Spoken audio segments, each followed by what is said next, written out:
Epidemiólogo y columnista del Universal, gracias por estar con nosotros, bienvenido.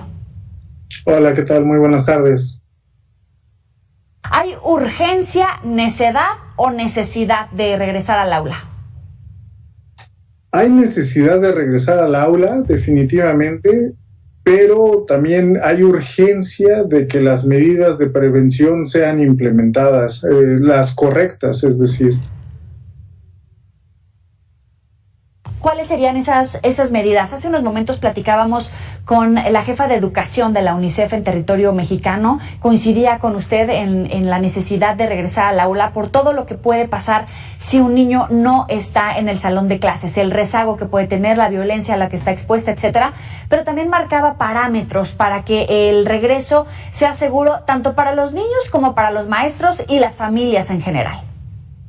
Por supuesto. Mira, lo primero que se tendría que hacer es reconocer que los contagios se dan a través del aire que respiramos en lugares cerrados y mal ventilados, por ejemplo, las aulas. ¿Qué tenemos que hacer? Yo sé que no hay dinero, sobre todo para las escuelas públicas, que muchos de los niños perdieron a uno o ambos padres, o que incluso han perdido el empleo. Entonces tendríamos que buscar al menos las medidas más baratas. Dicho que los contagios son por aire, lo primero que tendríamos que hacer es recomendar el uso correcto del cubrebocas. Tendríamos que enseñar a nuestros hijos a saber que se tienen que tapar la nariz, la boca y evitar que haya huecos. Lo siguiente es también que se acostumbren a traerlo más de 2-3 horas, crear espacios en los patios para que los niños, cuando se lleguen a sentir incómodos, puedan salir y retirarse un poco el cubrebocas, poder respirar y sin poner en riesgo a otros niños o ponerse en riesgo ellos mismos. La segunda, muy importante, ventilar. Para ello necesitamos medidores de CO2, que sería lo que nos diría si es buena o no la ventilación. Sin embargo, no va a haber probablemente dinero para comprarlos. Entonces, ¿qué podemos hacer? Abrir puertas y ventanas, favorecer la ventilación cruzada. Eso es gratis. Que no hay ventanas, vamos a tratar de retirar los vidrios para que entonces entre el aire, nos diluya la carga de los virus en el aire, si es que hubiera uno o varios niños infectados, que lo más probable es que haya varios. Hoy se anunció, se rompe récord, más de casi 29,000 contagios nuevos. La siguiente, tendría que ser muy necesario reducir el aforo. Yo creo que en este momento no podemos estar más del 50% de los niños en las aulas, tal vez el 25%, pero eso va a ser complicado porque yo no sé cómo le podrían hacer en las escuelas públicas para establecer un modelo híbrido. Eso no viene dentro de los planes de la SEP. Los profesores, por ejemplo, tendrían que llevar su computadora en caso de que tengan, pero también sabemos que las escuelas muchas veces no tienen agua, no tienen electricidad. Creo que mucho menos van a tener el internet. Creo que de manera general sería esas dos las más importantes. Sí, Marco. Déjame darle la bienvenida al doctor José Manuel López Flores, presidente de la Asociación Estatal de Padres de Familia del Estado de Hidalgo. Gracias por estar con nosotros. Bienvenido.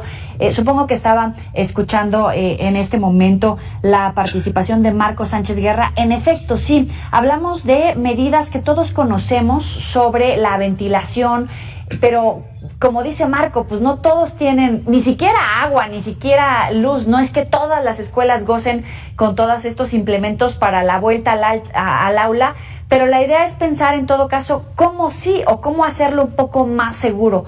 ¿Con qué sí podríamos contar, doctor? Muy buenas tardes, muchas gracias por la amable invitación. Pues ya el especialista nos instruyó muy bien. Sin embargo, nosotros estamos muy preocupados. La verdad, yo debo decirlo con toda franqueza, creemos que por más que se tomen medidas sanitarias de las que se hablan, en este momento no hay condiciones para un regreso a clases, por lo menos el 30 de agosto. Estamos hablando que esta nueva cepa de la pandemia está atacando a niños y a jóvenes de todo, ¿no? Vamos, cuando hablamos de vidas humanas, creo que si ya esperamos 1 año y medio, si ya estuvimos en condiciones de que los maestros pudieran prepararse, se les diera capacitación y que ya ahorita pues se mueven de mejor manera en las redes sociales. Bueno, yo no veo por qué esa necesidad, y debo decirlo de esa manera, de querer regresar a fuerzas el 30 de agosto, cuando estamos en lo más álgido de la pandemia. Estaba yo viendo estados como Colima, que no tienen una sola cama, o el mismo estado de Hidalgo, donde el gobernador ha manifestado que, bueno, que primero es la salud por encima de cualquier cosa que pudiera poner en riesgo la integridad y la salud de nuestros jóvenes, de nuestros niños y de nuestros propios maestros, ¿no? Pero fíjate que hace unos momentos aquí mismo en esta mesa estaba la jefa de educación de la UNICEF y decía que no era una necesidad, sino una necesidad. Planteaba los riesgos a los cuales se enfrentan los niños cuando están en el aula, el riesgo, por supuesto, del rezago. Marco, incluso tú exponías otros motivos por los cuales coincidías con la UNICEF. Coincido, pero sí hay que ser cuidadoso. Coincido en que es necesario, coincido en que se tienen que hacer medidas, pero también hay que analizar con cuidado. La mayor parte, me atrevo a pensar que más del 90% de las escuelas no cuentan con las medidas correctas. El plan que puso la SEP no funciona. Ha mejorado un poco, pero no es suficiente. Y tiene razón el doctor también. En este momento de mayor contagio es casi imposible prevenir que los niños se contagien y que a su vez contagien a sus padres. Te comparto algo. Hace unas semanas publiqué en el Universal, en Inglaterra, por ejemplo, se dice que 5 casos por cada 100,000 habitantes se podría traducir en un riesgo del 72% para un brote escolar. Ahorita nosotros andamos en más de 330 nuevos casos diarios por cada 100,000 habitantes. Esto es casi un suicidio para miles de niños. Probablemente no todos van a enfermar de gravedad, seguramente, desde luego no todos van a morir, pero desde mi particular punto de vista no vale la pena sacarse la lotería en ese sentido, arriesgar a nuestros hijos. Híjole, pero es que se me hace bien grave cuando dices es como un suicidio, porque tal vez, no es que se contagie o que vaya a tener un caso de gravedad un niño o un adolescente, pero ¿qué tal, como decías, los padres o los abuelos, doctor? Sí, mira, nosotros hemos tenido la oportunidad de llevar a cabo encuestas, no solamente en Hidalgo, sino a nivel nacional, y la verdad es que sí la preocupación es manifiesta, ¿no? Como bien dice el doctor, pues yo no sería tan así de decir que es un suicidio, ¿no? Pero sí, mire, vemos en países como Estados Unidos, donde la mayoría de los jóvenes y de los niños de más de 12 años han sido vacunados. Apenas la semana pasada había una escuela y ya tenían 216 alumnos, creo que leí en observación, ¿no? Vamos. En México apenas están vacunando, pero en Hidalgo, los alumnos de 18 y más. Tenemos una población de lo que es preescolar, primaria y secundaria completamente desprotegida, ¿no? Los mismos maestros que aún con la vacuna no nos garantizan el que no puedan tener este tipo de infección. Sabemos que esta nueva cepa es una cepa como un coronavirus con esteroides, ¿no? Y la verdad, cuando se habla de veras, como decía un momento, y perdón que sea tan repetitivo, cuando hablamos de vidas humanas, creo que yo creo que no se justifica el riesgo, ¿no? Hay un afán, nosotros compartimos el entusiasmo por parte del gobierno federal, compartimos desde luego el entusiasmo. Sin embargo, la realidad es muy distinta, como bien decía el doctor que me antecedió, ¿no? Ellos a lo mejor no sé si habrán visitado las escuelas en los municipios muy pobres donde no tienen agua, donde hablan de lavarse las manos varias veces al día, y bueno, no tienen agua ni siquiera para los servicios más esenciales. Las escuelas deberían de contar con un expendedor de gel, deberían de contar con termómetros infrarrojos, no uno ni dos, tendría que ser cuando menos 10 termómetros por escuela, se tendría que estar monitoreando a los padres que van a dejar a los niños a la escuela, a los propios niños, hay muchos casos de niños y de jóvenes asintomáticos que bien pueden llegar a la escuela y son completamente asintomáticos y ya un niño nos puede contagiar sin problema a 10 alumnos, ¿no?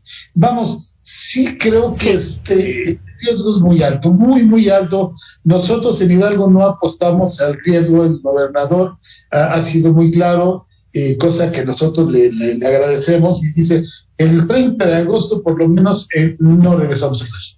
Vamos a esperar que existan condiciones para ello y que sigan tomando sus clases de manera virtual, ya sabemos que lo idóneo sería que estuvieran en su salón con su maestro y con sus compañeritos, eso es lo idóneo, ¿no? Pero nosotros preferimos un niño vivo que un niño contagiado y que vaya a dar un hospital en estas condiciones y en estos momentos que se está viviendo una pandemia global en el país. Para concluir, un comentario final, porque al final muchos hablan de cómo restablecer la normalidad, de cómo reactivar la economía, que pasa también por la vuelta al aula de los hijos, para que los padres pues traten de irse reincorporando. Pero también está el otro punto clave en la mesa. Vamos a regresar al aula para desatar otra ola más fuerte, otro punto en esta tercera ola de la pandemia, para volver a aislarnos ahora con más contagios, o cómo volver y reducir el riesgo, o cómo tratar de combatir el rezago educativo, no sé si la modalidad sea a distancia. ¿Qué hacer en esta transición, Marco, para concluir? Mira, yo lo que estoy recomendando ahorita es que se empiecen a implementar todas estas cosas que te mencionaba. Yo puedo decir que no se regresen, pero mientras el presidente diga que las aulas se van a abrir, no hay nada. Entonces ahorita mi foco es tratar de ayudar a proteger a los niños, y si no regresan el 30 de agosto es súper necesario empezar a implementar las medidas a partir de hoy para que haya las condiciones en 2 meses, en 3 meses, y no estemos hablando de lo mismo, si se puede, no se puede, sino se puede, pero con seguridad. Muchos están creyendo que el gel desinfectante es la solución. Eso no es la solución. Olvídense del gel, olvídense de los termómetros. 70% de los contagiados son asintomáticos. Necesitamos ventilar, necesitamos aprender y hacer obligatorio el uso correcto, no de 1, sino de 2 cubrebocas. Delta es muchísimo más contagiosa y es más peligrosa. Necesitamos ventilar. Ahorita estamos organizándonos para incluso hacer algunas donaciones de purificadores de aire artesanales por 2,000 pesos.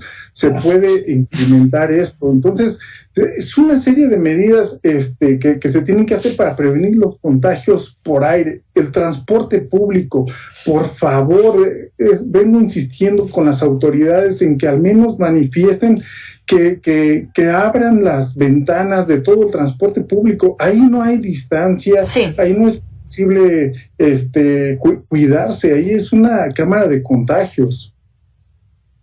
Sí, Marco, vamos a concluir. Doctor José Manuel López, tiene menos de 1 minuto, por favor. Yo comparto con el doctor Marco. Sin embargo, sí, yo voy a ser muy claro. El gobierno solo no va a poder acabar y abatir esta pandemia, no. Si no es con la voluntad de todos y cada uno de los mexicanos, de los padres de familia, los abuelos, los niños. Si no todos hacemos la parte que nos corresponde, y además sabemos, porque nos lo han dicho miles de veces, no vamos a lograrlo. Si no esto no es un problema de gobiernos, es un problema de toda la sociedad en su conjunto. Tenemos que poner todos de nuestra parte. Vemos la gente saliendo ahora en este periodo de receso, los balnearios llenos, los parques recreativos, debe hacer conciencia, decir, señores, esto se habla de la vida y de la muerte. Hay que poner de nuestra parte, y en la medida que todos pongamos de nuestra parte, creo que estaremos abonando para poder lograr ir arreglando este mal que nos aqueja. Es el doctor José Manuel López Flores y Marco Sánchez Guerra. Gracias a ambos por estar aquí con nosotros en Mega Noticias. Muy buena tarde. Gracias. Muy buenas tardes, doctor. Buenas tardes. Buenas tardes. Hasta luego. Vamos a hacer una breve pausa. Volvemos.